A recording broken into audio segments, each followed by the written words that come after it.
Imagine um evangelho que fala de anjos, rituais secretos e um parto tão sobrenatural que fez o tempo parar. Um evangelho que não está na Bíblia e que a igreja, por séculos, preferiu esquecer. Não é uma teoria da conspiração, não é ficção. Esse texto existe e foi atribuído ao próprio irmão de Jesus. Neste vídeo, vamos mergulhar na história de um dos escritos mais curiosos e controversos do cristianismo primitivo. Ele fala da mãe de Jesus antes mesmo do nascimento do filho. Descreve o momento do parto com detalhes místicos e apresenta figuras esquecidas, como os avós de Jesus, envoltos em lágrimas, fé e milagres. Mas por que esse evangelho foi excluído da Bíblia? O que ele dizia que era tão perigoso ou tão incômodo? Antes de responder, precisamos entender uma coisa essencial. A Bíblia, como a conhecemos, não caiu do céu pronta. Ela foi formada ao longo de séculos, e muitos textos, dezenas deles, ficaram de fora. Esses textos são chamados de evangelhos apócrifos. Apócrifo, do grego, significa oculto, escondido. Mas na prática, a palavra ganhou outro tom, um tom de suspeita, de dúvida, de heresia. Já os evangelhos que entraram na Bíblia, como Mateus, Marcos, Lucas e João, são chamados de canônicos, ou seja, oficiais, aprovados pela Igreja, aceitos como palavra de Deus. Mas quem decidiu o que era oficial e o que devia ser esquecido? Entre os apócrifos, há um que se destaca, não apenas pelo que diz, mas por quem supostamente o escreveu. O proto-evangelho de Tiago, também conhecido como o Evangelho do Nascimento de Maria, ou de forma ainda mais intrigante, o Evangelho do Irmão de Jesus. Escrito provavelmente no século II, esse texto não foi escrito por Tiago, o irmão de Jesus, embora leve seu nome. Mas mesmo assim ele se espalhou. Foi traduzido para mais de 8 línguas antigas, lido por monges, teólogos e até por hereges. Influenciou tradições, inspirou obras de arte, moldou a doutrina da Igreja. E, no entanto, foi silenciado, esquecido por uns, enterrado por outros. Hoje vamos reabrir esse portão e você talvez nunca mais veja o presépio da mesma forma. Quando ouvimos a palavra Evangelho, pensamos logo nos 4 textos que abriram o Novo Testamento: Mateus, Marcos, Lucas, João. Eles moldaram o que o mundo ocidental entende por vida de Jesus. Mas eles não foram os únicos. Existem dezenas de evangelhos apócrifos, textos que surgiram nos primeiros séculos do cristianismo e que narram episódios da vida de Jesus, de Maria, dos apóstolos. Alguns deles foram rejeitados por conter doutrinas estranhas, outros por parecerem ficções piedosas. Mas há aqueles que simplesmente incomodavam. E talvez nenhum deles tenha incomodado tanto quanto este, o proto-evangelho de Tiago. Escrito provavelmente entre os anos 140 e 180 d.C., esse evangelho não foi redigido por um apóstolo. Na verdade, não foi sequer escrito por alguém chamado Tiago. A atribuição a Tiago, irmão do Senhor, servia como selo de autoridade, uma prática comum em tempos antigos, chamada de pseudonímia. Era como dizer: leia este texto, como se fosse uma memória direta da família de Jesus. Mas apesar da falsa autoria, o conteúdo do proto-evangelho era poderoso demais para ser ignorado e fascinante demais para ser esquecido. Esse texto é, na prática, a primeira biografia de Maria. É aqui que surgem pela primeira vez os nomes de seus pais, Joaquim e Ana. É aqui que lemos que Maria foi criada dentro do templo de Jerusalém, alimentada por anjos e escolhida por Deus antes mesmo da puberdade. É nesse texto também que aparece pela primeira vez a ideia de que Maria foi virgem antes, durante e depois do parto. Um detalhe importante: o proto-evangelho não foca em Jesus, não nos milagres, nas parábolas, nem na cruz. Ele quer contar o que veio antes de tudo isso. Ele quer nos mostrar o cenário, os bastidores, a origem do vaso sagrado por onde viria o Filho de Deus. Durante séculos, o texto circulou largamente. Foi traduzido para línguas como siríaco, etíope, copta, armênio, georgiano, eslavônico e latim.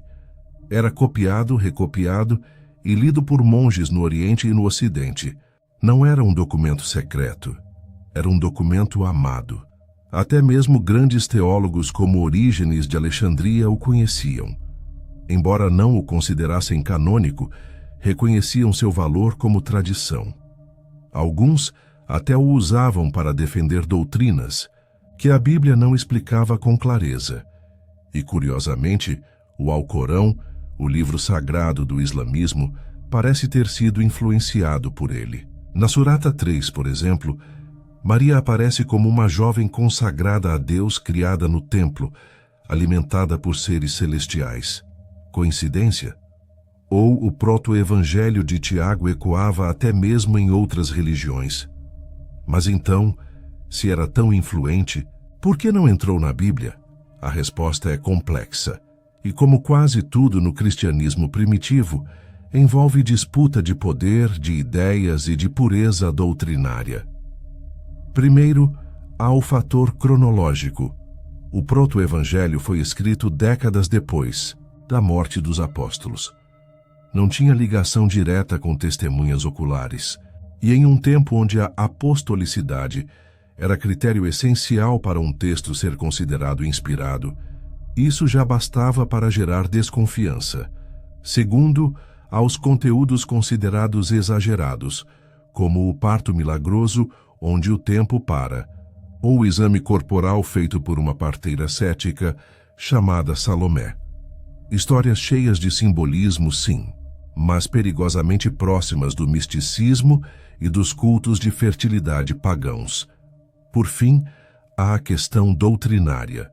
O proto-evangelho é um dos principais textos que fundamentam a ideia da virgindade perpétua de Maria, algo que se tornaria doutrina oficial séculos depois, mas que nem todos os cristãos aceitavam nos primeiros tempos.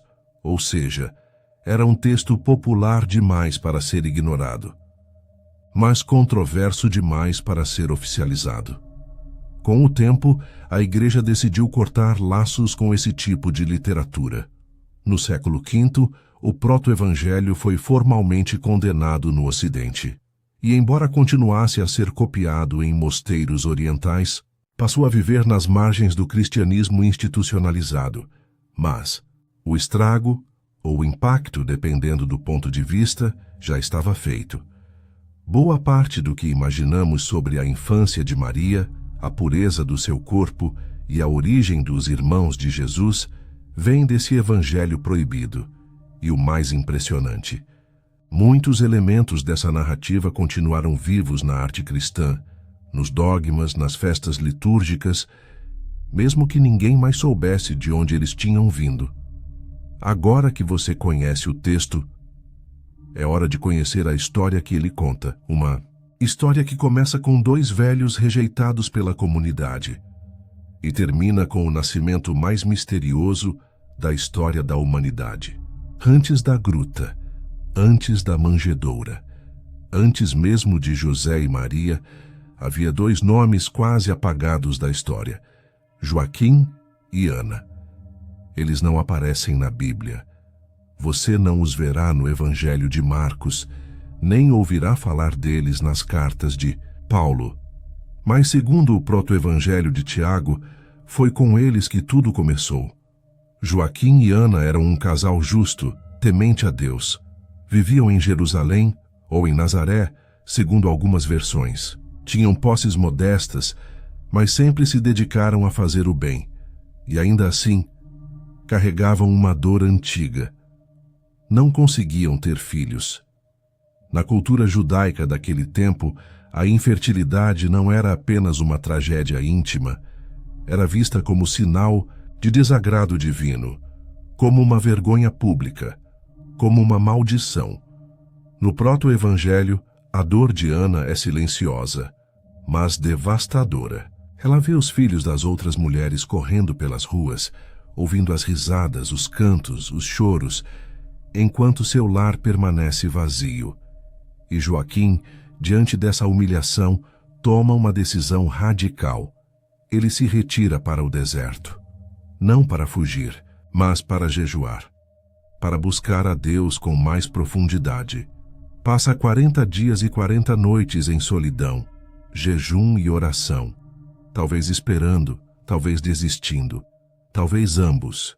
Enquanto isso, Ana, sozinha, lamenta-se no jardim de sua casa. Olha para os céus e chora. E em uma das cenas mais tocantes do texto, ela observa os pássaros em seus ninhos, alimentando filhotes, e se pergunta: por que até os animais são fecundos e eu não? É nesse momento de total abandono que a intervenção acontece. Anjo aparece a Ana, não com trovões nem com terremotos, mas com palavras que soam como bálsamo. Ana, Ana, o Senhor ouviu tua oração. Tu o conceberás, e tua descendência será falada em todo o mundo. Ana, atônita, mal consegue crer. E nesse mesmo instante, longe dali, no deserto, o mesmo anjo aparece a Joaquim, dizendo que sua oração foi ouvida e que ele deve voltar para casa. Ali a promessa se cumprirá. Joaquim retorna. E ao se aproximar da casa, Ana o vê de longe. Corre ao seu encontro. E a cena é descrita com ternura rara para os textos daquele tempo. Ela se lança em seus braços e beija seu rosto. As lágrimas agora são de alegria. E pouco tempo depois, o milagre acontece. Ana concebe uma menina. Ela recebe o nome de Maria. Uma criança concebida não apenas por desejo humano, mas por promessa divina. Desde o ventre, Maria já carregava algo diferente. Uma missão que ainda ninguém compreendia, mas que já começava a mudar a história. A infância de Maria, como descrita no proto-evangelho, é tudo menos comum. Desde que nasceu, seus pais sabiam que aquela filha era diferente. E por isso, quando ela completou 3 anos, ainda uma criança de colo, decidiram cumprir a promessa que haviam feito a Deus: entregá-la ao templo. O texto diz que Maria subiu os degraus do templo sozinha, como se seus pés fossem guiados por algo que ninguém podia ver. E ali em Jerusalém foi consagrada ao Senhor, criada dentro das muralhas sagradas, cercada por sacerdotes, e segundo o texto, alimentada por anjos. Sim, anjos. O proto-evangelho não economiza nos detalhes celestiais. Maria, desde pequena, era assistida por seres celestiais. Seus alimentos eram trazidos de forma misteriosa. Sua presença irradiava pureza. Ela não era apenas uma menina piedosa. Era o santuário vivo onde, um dia, o Filho de Deus habitaria. E foi ali que ela permaneceu até os 12 anos. Mas então, algo mudou. Maria atingiu a puberdade. E com isso, de acordo com as leis de pureza do templo, ela não podia mais permanecer lá. Seu corpo, agora fértil, representava uma transição. E os sacerdotes, preocupados em preservar sua santidade, buscaram uma solução. Fizeram um ritual. Chamaram homens justos da comunidade, todos viúvos. Cada um deveria trazer um bastão de madeira. O bastão seria colocado no altar, e um sinal divino indicaria qual homem deveria tomar Maria sob sua guarda. O sinal não tarda. O bastão de José floresce. Alguns manuscritos dizem até que dele saiu uma pomba branca. Outros que o bastão produziu folhas verdes. O importante é o símbolo. José havia sido escolhido. José, porém, não estava animado. José não era jovem, não era ingênuo e não estava procurando esposa.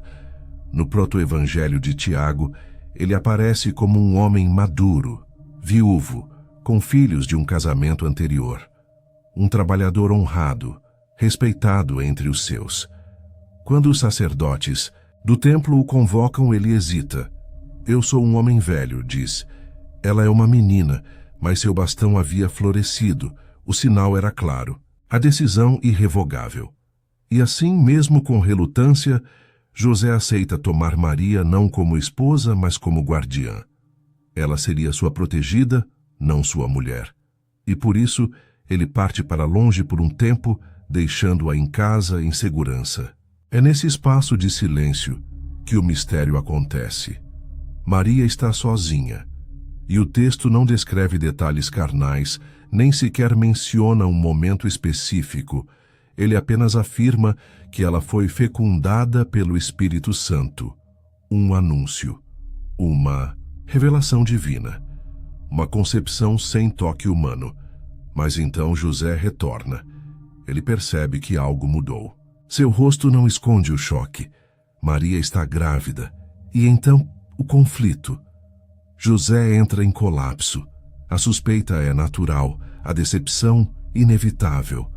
Como isso pôde acontecer? Ele não a tocou. Ele confiava nela. E agora, sua honra está em jogo?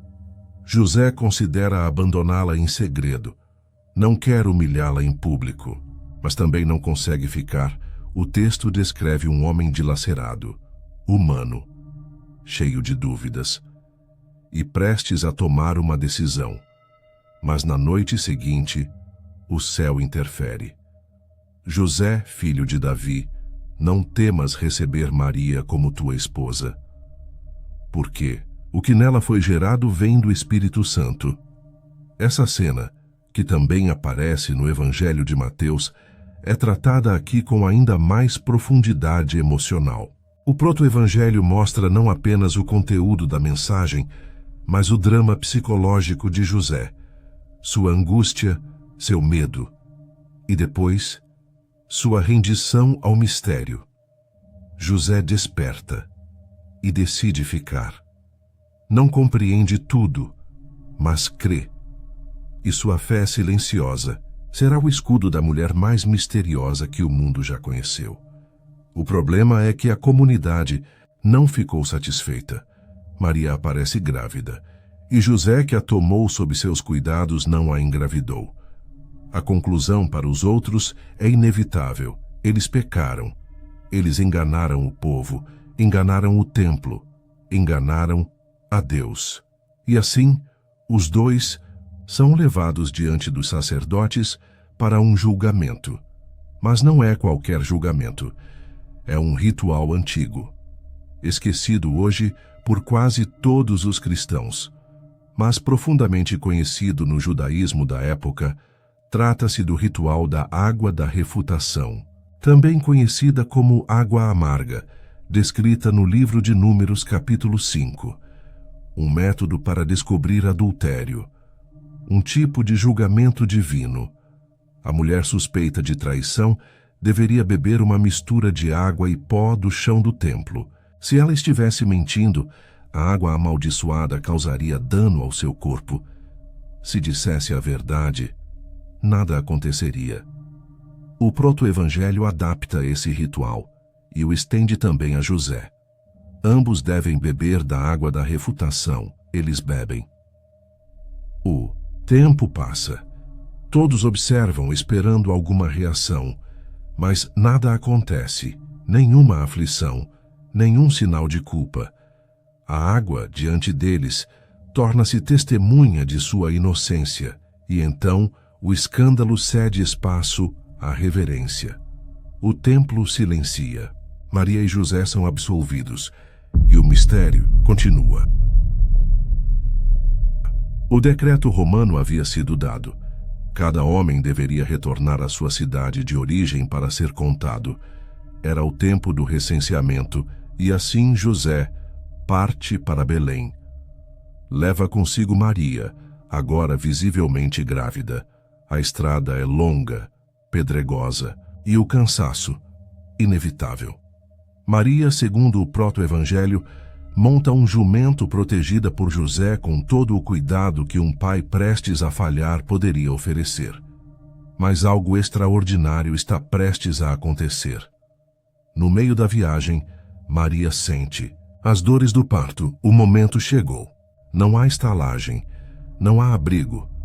José encontra uma gruta, um espaço rústico e úmido recortado na rocha, e é ali, longe dos olhos do mundo, que o nascimento mais misterioso da história humana se prepara para acontecer. Mas o que o proto-evangelho descreve a seguir não é simplesmente um nascimento, é um acontecimento cósmico. José sai para procurar ajuda, deixa Maria na gruta. Está desesperado. Caminha pelas montanhas em busca de uma parteira. E então, o tempo para literalmente. Tudo, absolutamente tudo, entra em suspensão. Eu olhei ao redor, diz José no texto, e vi que a criação inteira havia parado. Pássaros imóveis no ar, riachos congelados em pleno fluxo, pessoas paralisadas no meio do gesto, o mundo inteiro, detido. Como se a própria natureza tivesse segurado o fôlego. É um dos momentos mais simbólicos do Evangelho. O nascimento de Jesus não é apenas humano, é cósmico. E o universo reconhece isso com reverência. José encontra uma parteira nas redondezas.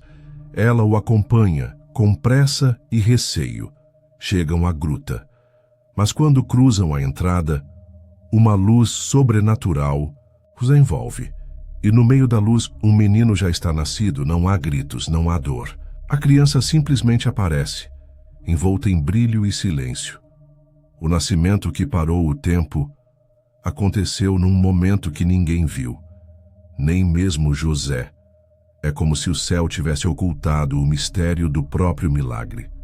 Maria está calma, serena, com o menino nos braços, e a parteira, ao presenciar isso, estremece. O proto-evangelho faz aqui algo ousado.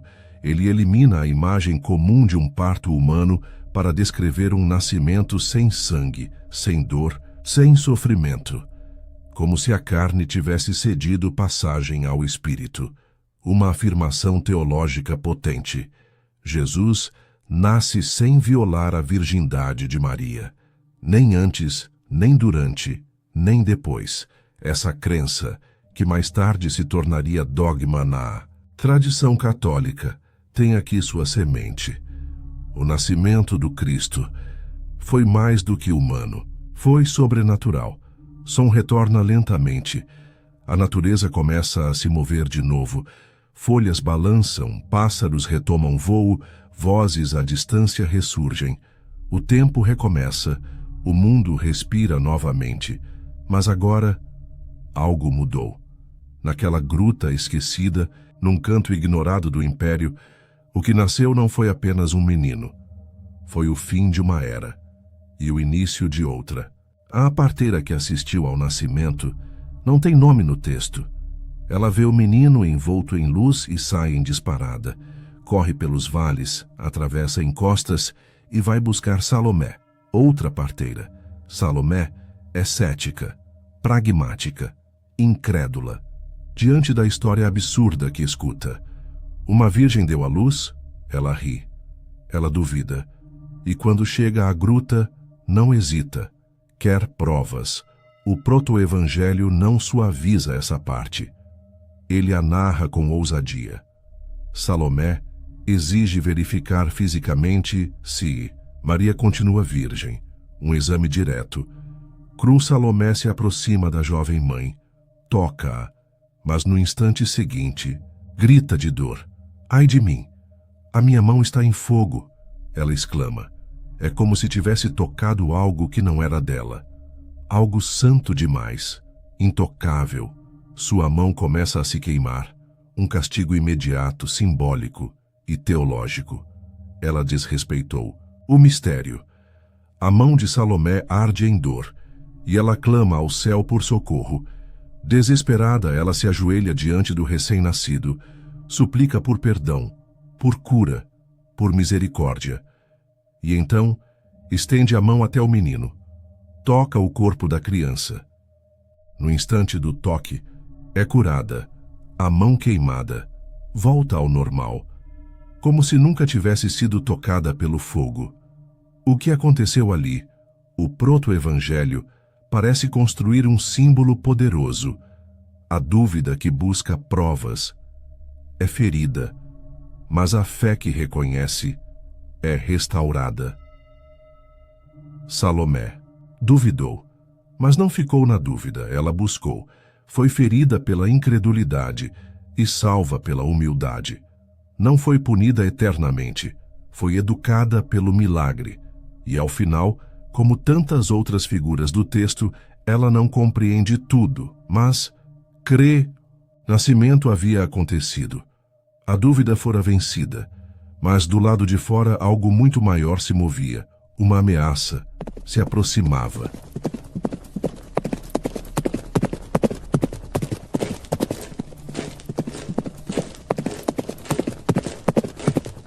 Em Jerusalém, um homem envelhecido, paranoico e cruel. Houve rumores perturbadores. Um rei nasceu, um rei entre os judeus. Herodes, o Grande, o tirano romano que governava sob o olhar atento de César. Um homem conhecido por sua brutalidade, até contra seus próprios filhos. E agora ele escuta: um menino teria vindo ao mundo com realeza no sangue. O Evangelho de Mateus diz que foram magos do Oriente que trouxeram a notícia. Mas o proto-evangelho de Tiago foca nas consequências, e elas são devastadoras. Herodes envia tropas, soldados por todo o território, com uma ordem clara: matem todos os meninos com menos de 2 anos. É o massacre dos inocentes. A tentativa de apagar antes que cresça aquilo que ameaça o trono. Maria, assustada, esconde o bebê numa manjedoura, o mesmo lugar humilde. Agora se torna abrigo sagrado, mas Herodes quer mais, ele quer todos. Enquanto isso, Isabel, prima de Maria e mãe de João Batista, também foge. Ela corre pelas colinas com o pequeno João nos braços, procura um esconderijo. Clama a Deus, e é então que o impossível acontece. Uma montanha se abre, literalmente. A natureza obedece, como se o próprio solo tivesse ouvido o clamor da mãe. Isabel entra. O abrigo se fecha. Eles estão a salvo, mas nem todos têm essa sorte. Herodes, furioso por não encontrar João, toma outra decisão. Tragam-me Zacarias.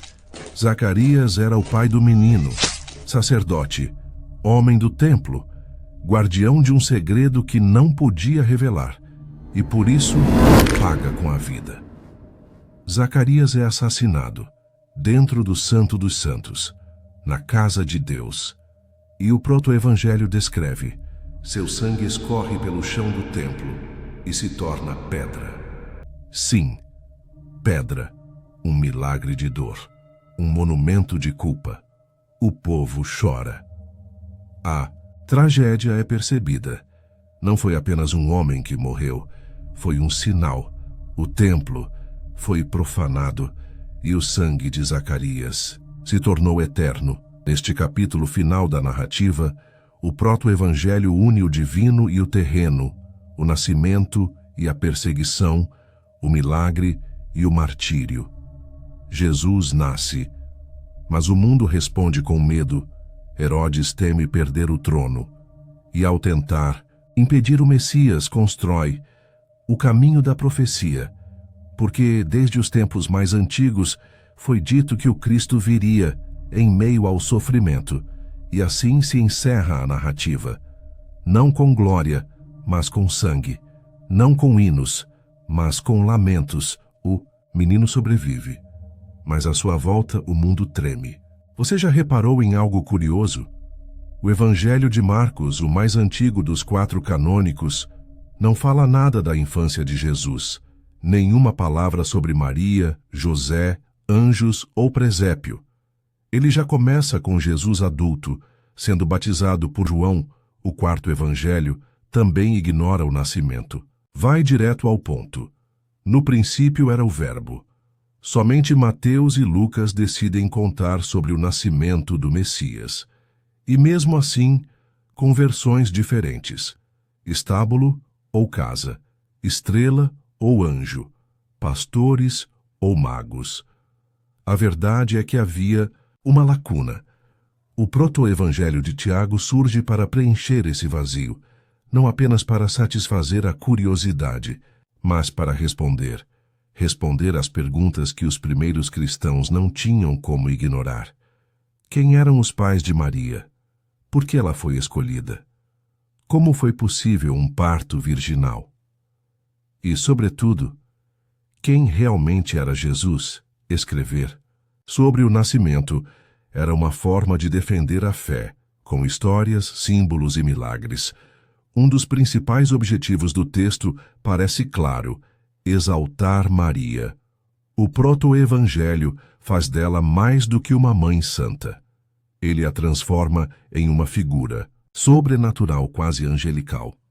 Desde o ventre de Ana, sua mãe, Maria, é apresentada como escolhida, alimentada por anjos, criada dentro do templo, protegida por Deus, virgem antes, durante e depois do parto. Sim, o texto afirma algo ousado. Mesmo após dar à luz, seu corpo permaneceu intacto. Isso se tornaria, séculos depois, uma doutrina oficial da Igreja, a virgindade perpétua de Maria.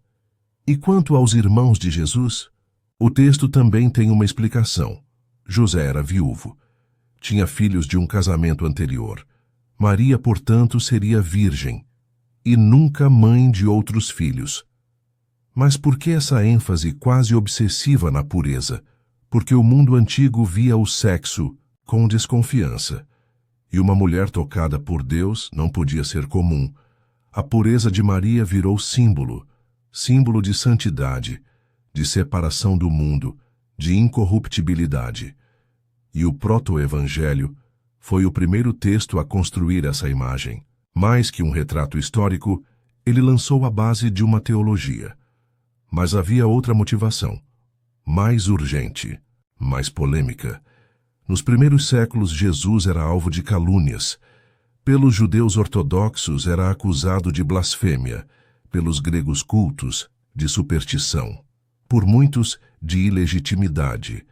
Circulava um boato, documentado por autores como Celso e mais tarde por críticos romanos, de que Jesus seria filho de um soldado romano chamado Pantera.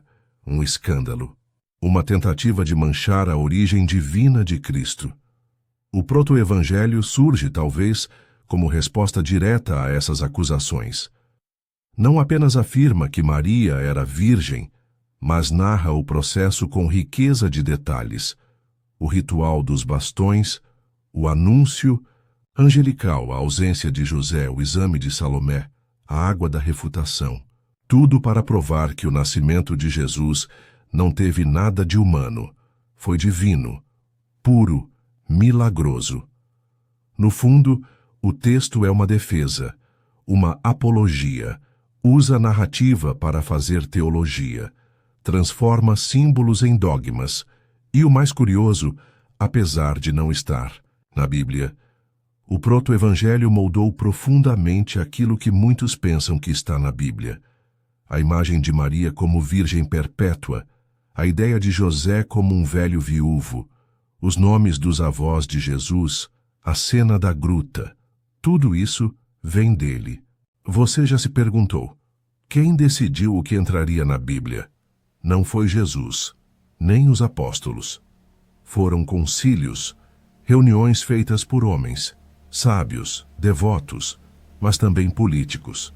Homens que viviam num mundo instável, entre perseguições, heresias e pressões imperiais. Homens que precisavam organizar a fé e estabelecer uma ortodoxia.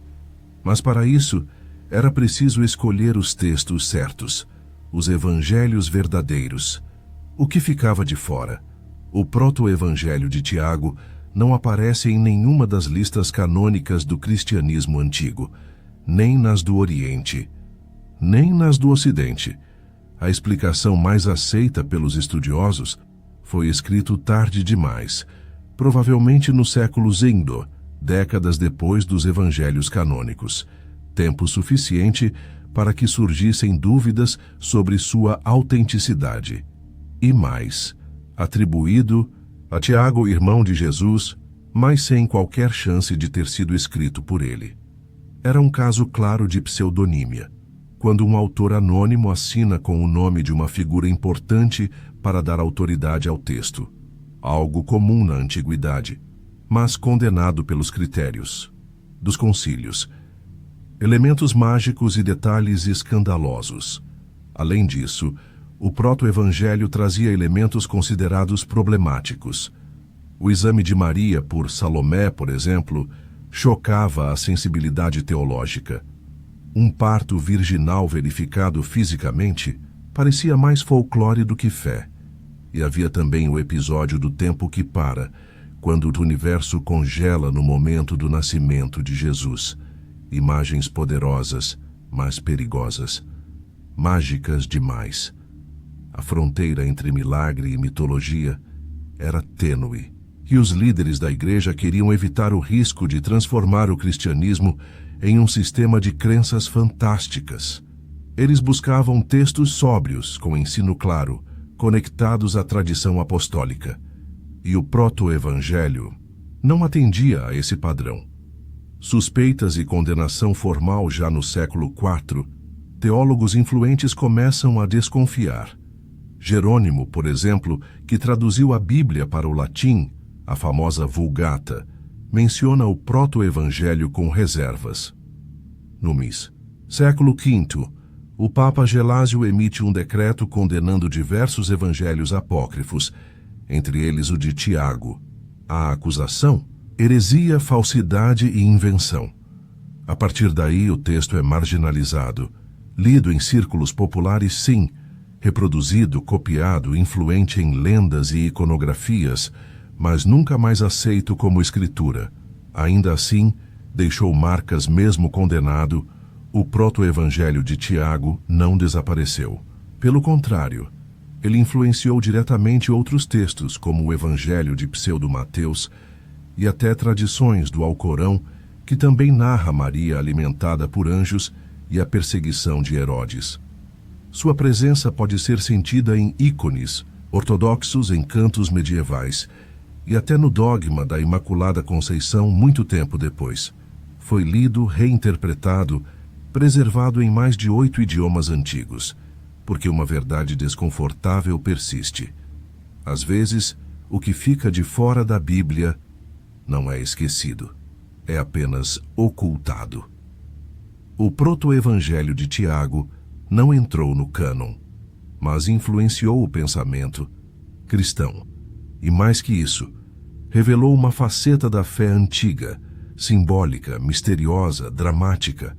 Talvez não tenha sido considerado palavra de Deus, mas foi, sem dúvida, uma palavra sobre Deus. E isso, para muitos, ainda tem valor. Imagine um texto que não foi canonizado, que foi rejeitado pelos concílios, condenado por papas, mas que mesmo assim redefiniu o modo como milhões de pessoas veem o nascimento de Cristo. O proto-evangelho de Tiago nunca foi aceito como parte da Bíblia, mas moldou imagens, doutrinas e tradições que hoje parecem inseparáveis da fé cristã. Foi esse evangelho que nomeou os avós de Jesus, Joaquim e Ana, transformando-os em santos venerados. Foi ele que introduziu a ideia de Maria criada dentro do templo, alimentada por anjos, destinada desde o início. Foi ele que poetizou o parto de Jesus com o tempo parando, o mundo silenciado, a luz invadindo a gruta, uma imagem poderosa, um nascimento que não pertence à terra, mas ao eterno. Apesar da censura, o proto-evangelho foi copiado, traduzido, lido por monges, freiras, fiéis e curiosos. Era recitado em festas populares, encenado em teatros medievais, citado em sermões. Com o tempo, suas histórias se infiltraram, no inconsciente coletivo cristão. E isso levanta uma pergunta desconfortável: se o conteúdo está na arte, na doutrina, na imaginação das pessoas, ele está mesmo fora da fé ou apenas fora da lista oficial? Os livros da Bíblia não caíram do céu. Eles foram escolhidos em debates, em concílios, com argumentos teológicos e interesses históricos.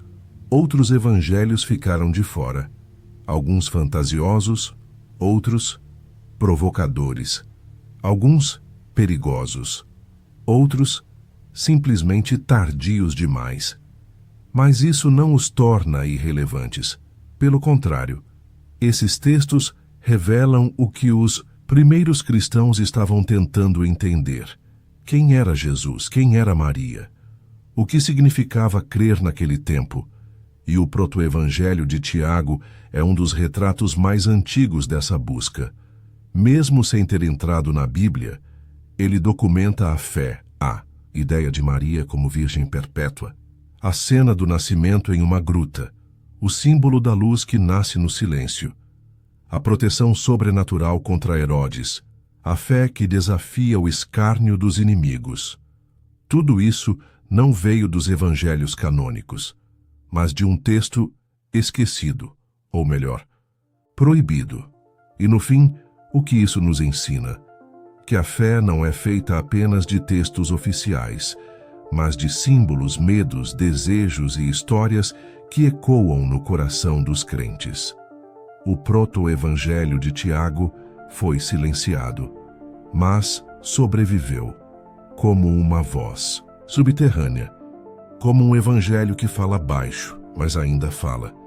E agora que você o conheceu, nunca mais verá o presépio da mesma forma. Afinal, quem decide o que é sagrado? O que ficou de fora da Bíblia foi esquecido ou foi escondido? Se você achou essa história misteriosa, espere até conhecer o Evangelho de Tomé, onde Jesus, ainda menino, molda passarinhos de barro e os faz voar. É o próximo passo na nossa jornada pelos Evangelhos proibidos. Inscreva-se, ative o sino e prepare-se para mais um capítulo da história que quase foi apagada.